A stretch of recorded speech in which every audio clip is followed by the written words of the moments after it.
Well, Lori and Brian, the reality is the state has a large database that helps it say which parts of, for instance, the Susquehanna River may be viable for certain conditions.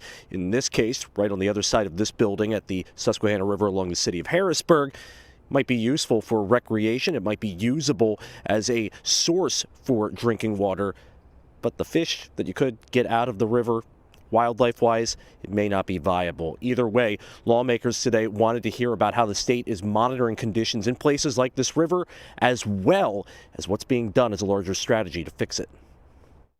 When it's not frozen over, the Susquehanna River falls into a quality of partial impairments, according to the state's Integrated Water Quality Report, which breaks down just how viable 85,500 miles of rivers and streams are for Pennsylvania. From a layman's perspective, 37% of stream miles seems like a lot.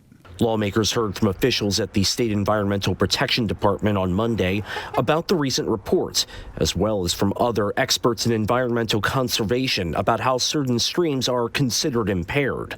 It doesn't pass a certain test. Jill Whitcomb with the Pennsylvania Department of Environmental Protection said improving water quality in many places like the Susquehanna River relies on a lot of different stakeholders improving infrastructure and discouraging practices that can lead to water pollution that can harm the quality of a stream for wildlife or people. We are seeing improvements in many areas across the state, and that we should be highlighting those successes.